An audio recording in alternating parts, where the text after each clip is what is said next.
Well, I tried. You can see, I'm not too crazy good at that whole tapping arpeggio thing. But I did get a question from someone who's been watching my videos, who watched my tapping arpeggio lesson in the past, and asked me, how can you get that stuff, clean? I'm trying real hard here, but, as you can see, it's not that easy, even for those of us who have been doing it for a little while.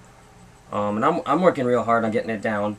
Basically, I thought, give you guys a bit of a rundown of what I kind of do to try and get that clean, and hopefully some of you guys can get this a little better than I can. Basically, I started off doing, this is just not an A minor arpeggio. The notes aren't too... That's the basic idea.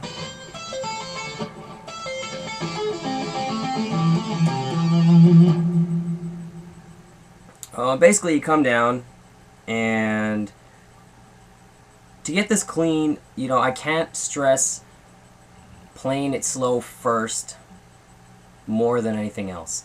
That is the most important thing, I find. Is, if you really want to get the little quirks out of, the difficulties of playing something that's really technical, play it really, really slow and see what you can do to get the little parts that are sounding out, a little too loud, or, the mistakes you're making, and work on that muscle memory so that you can basically, clean that up and fix those errors. And part of that comes from really trying to just mute the strings that you're not playing, not just with the hand that you're using to tap. Generally, I would be using a pick. Like I would do a pass like that while playing a pick, which is why I always use my middle finger to do the tapping, because generally, I'll hold a pick, these two fingers, and I don't do the Van Halen thing where I hold the pick in my hand. Sorry, I'm not good with this whole webcam thing, but you take a pick, and I think what he does is he puts the pick down like so, and he uses his, his index finger for the tapping. I don't do that. I keep holding the pick with, as properly as I can, and just tap everything else out. Basically, you might have noticed is how I'm resting my, and I can't really show you guys this because of the angle I'm at, but what I do with this hand is, so I'm actually muting the top strings with the palm of my hand as I'm tapping the rest of the strings that I'm actually playing. So, and then I kind of loosen up a little bit when I come back down. And basically what this lick is, I'll do a quick rundown. Basically, you do 12, 8, 5 on the high E. Right, and then you come down, you skip the B string, and hammer on the 9th fret of the G string with your pinky. And that in itself is not easy to do, but if you hammer it just right,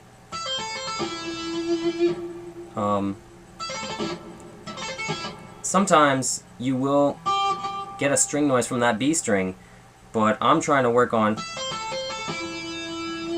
muting that as much as I can. The idea is try to curl your pinky finger for the hammer on, and hammer straight down on that 9th fret of the G string. And the tap note here is the 14th fret of the G string. And then it's a bit of a stretch down to the 5th fret. And that's a pull off too. And basically what my index finger is doing here on the 5th fret is being slightly raised off the B and high E strings, so you can hear those are muted when I pluck them. And they can't ring out very easily. So basically that's kind of the mechanic behind that first half there. And the last note of that first half is coming down on the 7th fret with your middle finger of your picking hand, well, of your picking hand, sorry, of your fretting hand, down on the 7th fret of the D string. So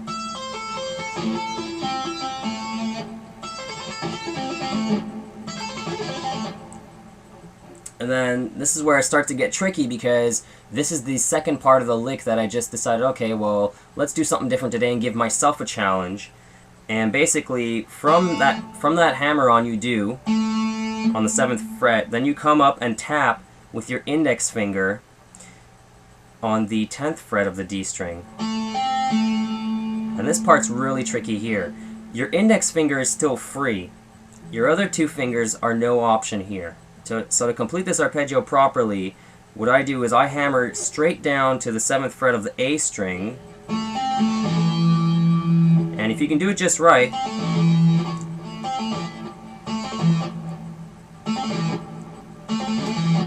so basically coming straight down, not trying to lift your middle finger off too early or too quickly, and just bring down your whole hand, basically your finger, basically should be barring.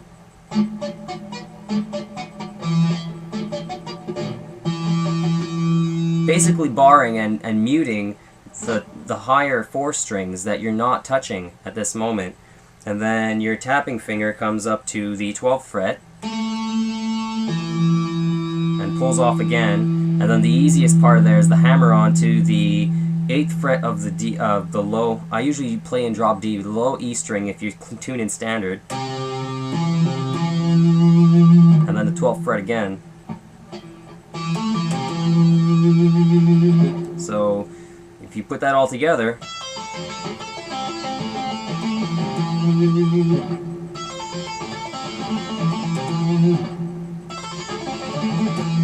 I messed that up a second. Let me give it another try. Something along those lines. I'm not doing this to do a performance. It's not supposed to be the most amazing clean arpeggios, but just to give you guys an idea of, you know, what you should be doing to kind of keep that stuff clean.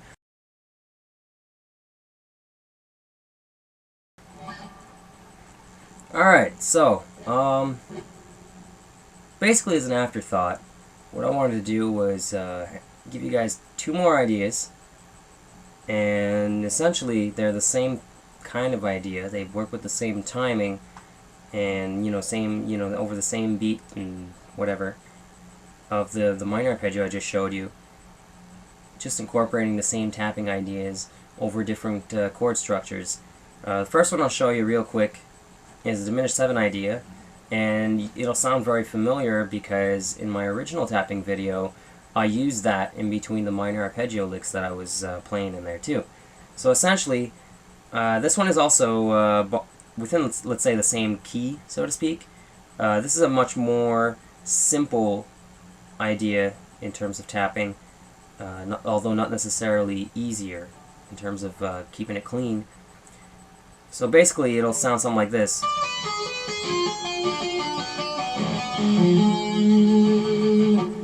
And to break that down real slow, you start off on the high E string, tapping the 10th fret, pulling off to the 7th and then to the 4th. Then hammer onto the B string on the 6th fret, then tap the 9th fret. And then with your pinky, come down to the G string on the 7th fret, then tap the 10th fret, and then pull off.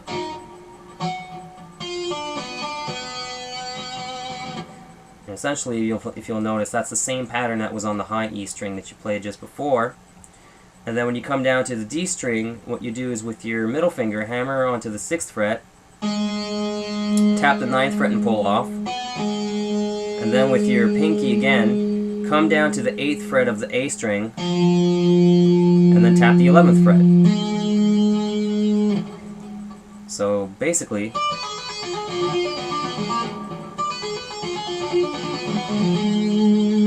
that's the basic idea. I'm not going to do it too fast. I know I can't get it.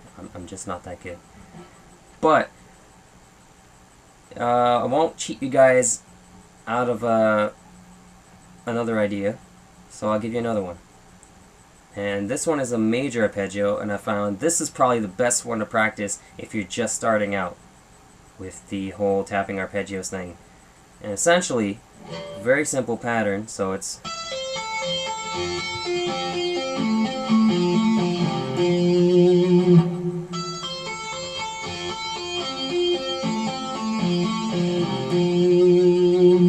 something like that.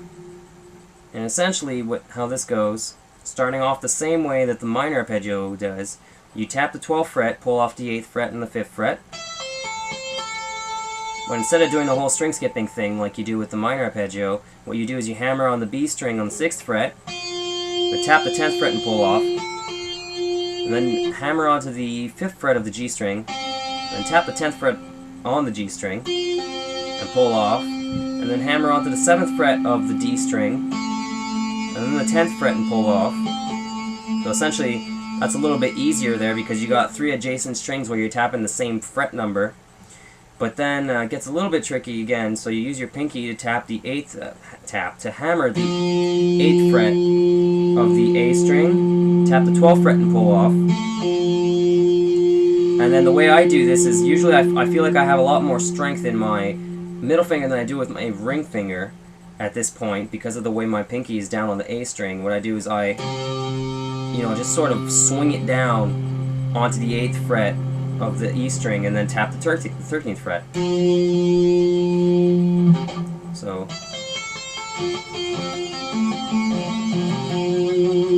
and if you guys want me to embarrass myself again, I'll try that one fast.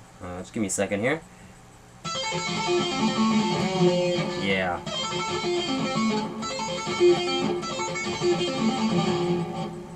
I'll try it one more time. Sorry.